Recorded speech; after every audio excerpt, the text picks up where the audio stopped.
Bana, zilizokuwa tetesi sasa hivi unaweza ukasema imeshatimia.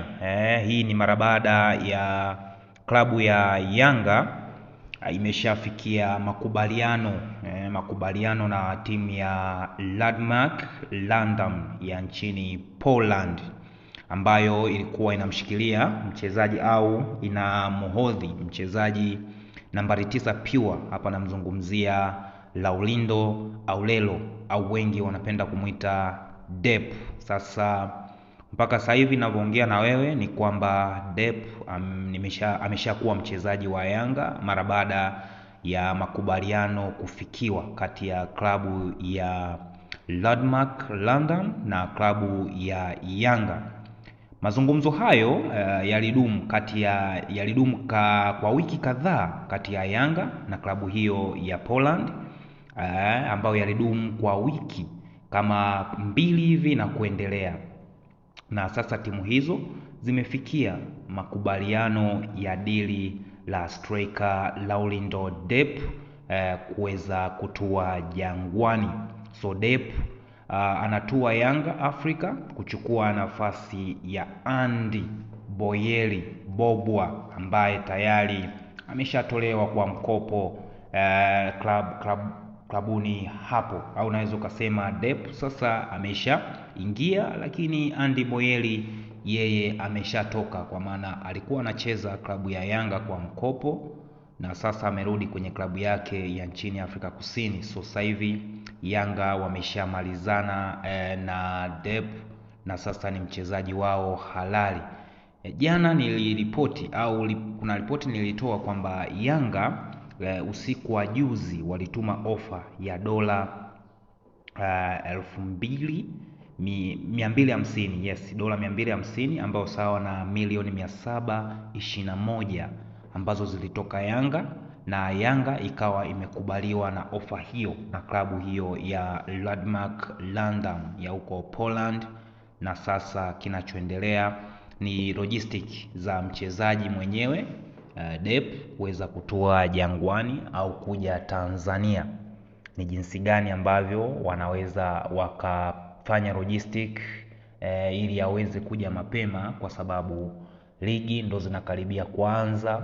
Lakini pia Yanga wapo Zanzibar, ambako huko pia wanaendelea na maandalizi mbalimbali, japokuwa wanacheza ni kombe ambalo linaendelea la Mapinduzi Cup, lakini naamini pia ni maandalizi muafaka ya ligi kuu itakaporejea, lakini pia na ligi zingine kama klabu bingwa, ambapo Yanga pia wapo kwenye group lao, wapo na timu nzuri tu ngumu.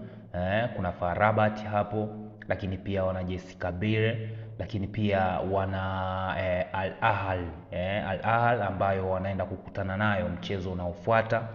So lazima wajipange na wajiandae vizuri, na lazima wawe na wachezaji ambao ni clinical. So Yanga kumsajili Dep, ukiachana tu na kwamba ni pendekezo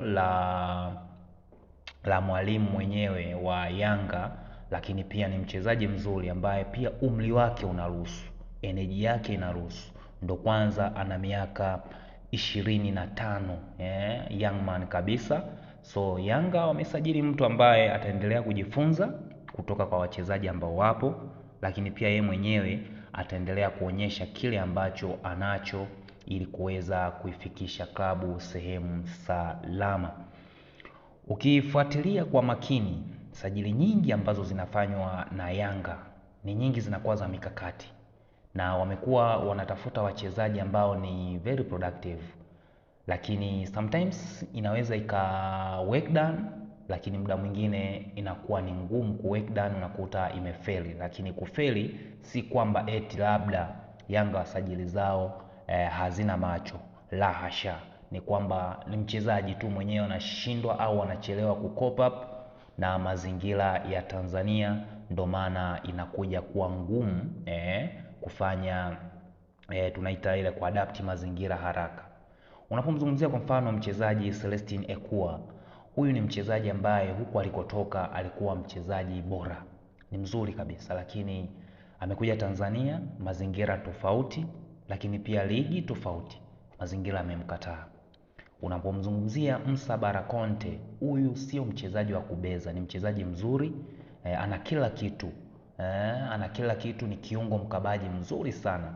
Hata alipokuwa huko Tunisia alikuwa anafanya vizuri sana, lakini bahati mbaya amekuja Tanzania, mazingira amemkataa, ameshindwa kucope up na mazingira ya Tanzania, amefeli. So kufeli kwao si kwamba eti labda unaweza ukasema kwamba labda si haona vipaji, la hasha, hapana. Ni wachezaji wazuri tu, wanajua kucheza, wako vizuri, lakini bahati mbaya ni kwamba mazingira pia unapobadilisha, ligi tofauti, ndo kitu ambacho kinakuja kuwa kosti. Ukiangalia sasa hivi Yanga kuna swap deals ambazo wamezifanya hapa katikati. Wameenda kuwachukua wachezaji Singida Black Stars.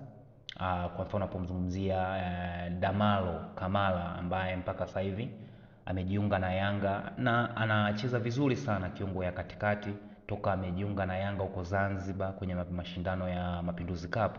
Ni mchezaji mzuri sana ambaye anatengeneza balance nzuri ya timu mbele na nyuma. So ni mtu ambaye anaenda kuibadilisha Yanga, kwa sababu Yanga pia walikuwa na tatizo hilo hapo kati kwenye sehemu ya kiungo mkabaji, ambapo ndo walikuwa na Musa Bara Conte, lakini pia kulikuwepo na kijana Andambwile Andambwile Mwambalaswa naye pia ambaye alikuwa kidogo kwa sababu wakati Yanga imepitia makocha tofauti tofauti, so makocha wote wawili wamewatumia wachezaji tofauti tofauti.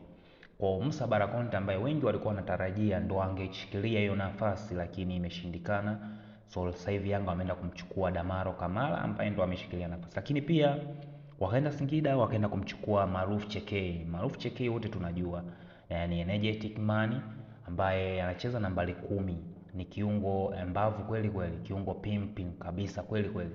So Yanga wameenda kumchukua ambaye inaweza ikawa mbadala, kwa maono yao uwe mbadala wa Mohamed Dumbia ambaye pia naye ni mchezaji mzuri, anacheza vizuri, lakini ni kama ameshindwa kidogo ameshindwa kuleta kile ambacho Yanga walikuwa wanakihitaji. Maana Yanga ina mashindano mengi na nambari 10 anategemewa kuwa ndo mtengenezaji sana wa magoli na ndo wa kuitengeneza timu.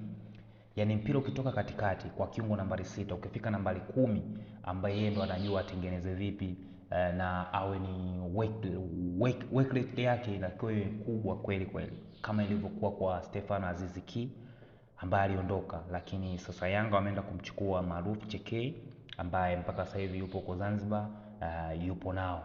Lakini Yanga hawakuishia hapo, pia wakasajili mshambuliaji mwingine Mtanzania Emmanuel ambaye yupo pia Zanzibar, anaendelea kufanya hiyo kazi. So ni sajili ambazo kwenye dirisha dogo ni sajili za kimikakati sana ambazo wamezifanya. Kwanza kwenda kuvunja mkataba wa Dep huko Poland, ni jinsi gani inaonyesha Yanga wapo serious na mashindano yote ambayo yapo mbele yao. So ni jinsi gani ambavyo unaona Yanga wanajipanga na mashindano yote ambayo yapo mbele yao.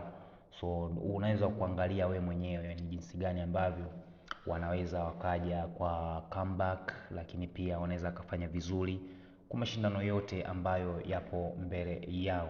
So nipo hapa kuclarify kwamba Dep sasa ni mchezaji wa Yanga, sio tetesi tena kama ilivyokuwa mwanzo. Sasa hivi ishakamilika. So Dep he is green and yellow, muda wowote atatua Jangwani kuendelea na majukumu yake.